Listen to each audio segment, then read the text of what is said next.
नमस्कार दोस्तों, हमारी आज की कहानी है छोटे लोगों की तो नीयत ही खराब होती है। कहानी पसंद आए तो हमारे चैनल को सब्सक्राइब जरूर करना।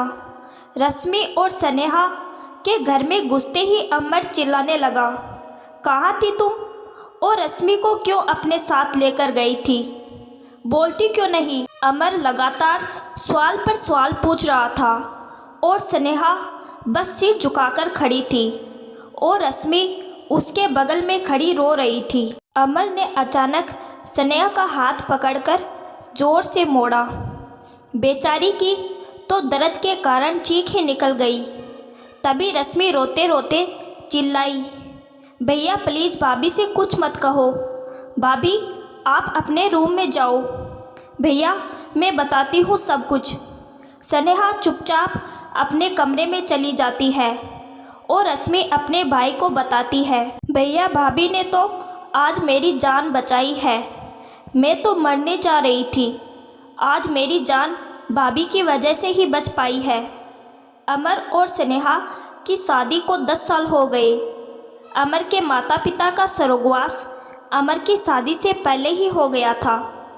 अमर ने ही अपनी 10 साल छोटी बहन को पाल पोस कर बड़ा किया। उसका पूरा साथ स्नेहा ने भी दिया। स्नेहा के मायके की माली हालत ठीक नहीं थी। वह गरीब परिवार से ताल्लुक़ रखती थी। उसके विपरीत अमर का अच्छा खासा बिजनेस था। रुपये पैसों की भी कोई कमी नहीं थी। स्नेहा और अमर का रिश्ता अमर की मौसी ने कराया था। स्नेहा के पिता गरीब होने के बावजूद बहुत ही स्वाभिमानी थे और उन्होंने अपनी बेटी को भी बड़े ही अच्छे संस्कार दिए थे। यही कारण था कि स्नेहा ने अमर की बहन रश्मि को अपनी बेटी समझ के उसका पालन पोषण व देखभाल की और ये सोच लिया कि जब तक रश्मि की शादी नहीं हो जाएगी वह अपना बच्चा नहीं पैदा करेगी। अब रश्मि 22 साल की हो गई है और उसका कॉलेज भी पूरा हो चुका है। अब रश्मि के लिए अमर और स्नेहा रिश्ते देखने लगे हैं। एक लड़का तो अमर को पसंद भी आ गया है, बस देखने जाने की देर है।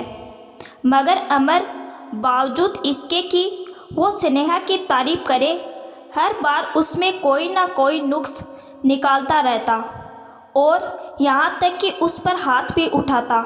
मगर स्नेहा अपने माता पिता पर बोझ नहीं बनना चाहती थी, ना ही उन्हें वापस अपने मायके लौटकर दुख देना चाहती थी। इसलिए चुपचाप सब कुछ सहन करती रहती।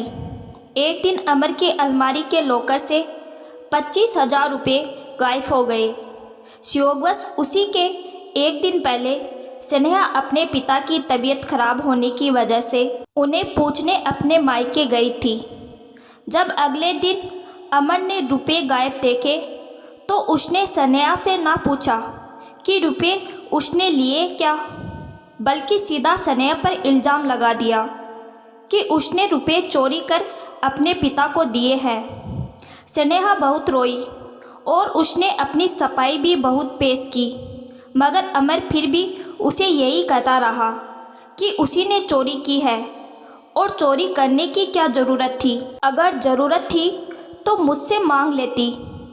अमर ने तो यह भी कह दिया कि तुम छोटे घरों के लोगों की सोच छोटी ही होती है। स्नेहा खून का घूंट पीकर रह गई। 2-3 दिन बाद स्नेहा जब रात को उठकर पानी पीने के लिए रसोई में गई तो उसने रश्मि के कमरे की लाइट ऑन देखी, मगर रश्मि कमरे में नहीं थी। उस वक्त सुबह के 4:30 बजे थे। स्नेहा ने घर में हर जगह रश्मि को ढूंढा, मगर रश्मि कहीं नहीं थी और पीछे का दरवाज़ा भी खुला हुआ था। स्नेहा ने रश्मि को फ़ोन किया, मगर रश्मि ने नहीं उठाया। स्नेहा को कुछ अनहोनी के होने का अंदेशा हुआ। वह लगातार रश्मि के मोबाइल पर फ़ोन लगाती रही। आखिर में रश्मि ने फ़ोन उठाया और वह भी रोते रोते। स्नेहा ने पहले तो रश्मि से उसके रोने का कारण पूछा और अभी कहाँ है यह पूछकर वहीं रुकने को कहा। फिर कैब करके रश्मि जहाँ थी वहाँ पहुँची और उसे अपने साथ घर लेकर आई। असल में रश्मि अपने ही कॉलेज के एक लड़के विकास को बहुत चाहती थी, मगर वह लड़का बहुत शातिर था। उसने पहले तो रश्मि का फ़ायदा उठाया और फिर शादी का वायदा कर और अपनी बहन की शादी की मजबूरी बताकर उससे लगातार पैसे ऐंठने लगा। पहले तो रश्मि थोड़े थोड़े पैसे चुराती, इसलिए अमर को पता नहीं लगा। लेकिन उस दिन जब रश्मि ने 25,000 रुपये एक साथ निकाले तो वह अमर की नज़र में आ गए। रश्मि बहुत डर गई कि कहीं अमर को सच्चाई का पता न लग जाए, इसलिए उसने विकास को जाकर पूरी बात बता दी। विकास ने तब रश्मि से उसकी भाभी स्नेहा के सारे गहने और 1 लाख रुपए चुरा कर लाने को कहा, साथ ही भागकर शादी करने का वायदा भी किया। रश्मि वायदे अनुसार विकास के पास रुपए और गहने के साथ पहुंच गई और विकास सारे गहने और रुपए लेकर धोखे से फरार हो गया। रश्मि के पास मरने के अलावा और कोई रास्ता नहीं बचा। वह तो ट्रेन के नीचे आकर मरने ही जा रही थी अगर स्नेहा उसे फ़ोन नहीं करती और पूरा इल्ज़ाम अपने ऊपर लेने की बात नहीं कहती। रश्मि ने सारी बात डरते डरते अपने भाई को बताई और भविष्य में कभी ऐसी गलती ना करने का वायदा भी किया। अमर को आज अपने किए पर बहुत पछतावा हो रहा था। वह पहले स्नेहा के पास गया और उससे माफ़ी मांगी। स्नेहा अभी भी रो रही थी। अमर ने उसे चुप कराया और कभी ना हाथ उठाने की कसम खाई। स्नेहा, मैंने तुम्हारे साथ में बहुत गलत किया। तुमने तो मेरी बहन को माँ से बढ़कर प्यार दिया। मैं ही हर वक्त तुम्हें प्रताड़ित करता रहा। मुझे माफ़ कर दो। हम आज ही तुम्हारे पिता के यहाँ जाएंगे और उनका इलाज मैं अच्छे से अच्छे डॉक्टर से कराऊंगा। जितने पैसे लगेंगे वह भी मैं ही भरूंगा। अमर, हमें रश्मि के दोषी को भी सज़ा दिलवानी है। हम आज ही उसके खिलाफ रिपोर्ट कराएंगे।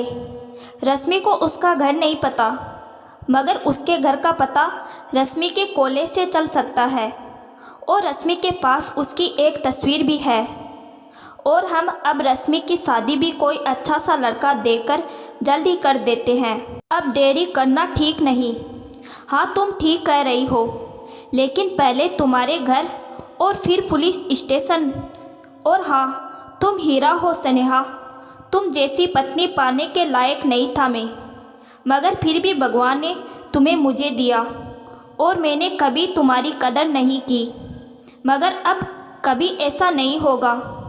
तुम्हारी नीयत में कभी कोई खोट नहीं थी। मैं ही गलत था। तो दोस्तों, आशा करती हूँ आज की कहानी आपको पसंद आई होगी।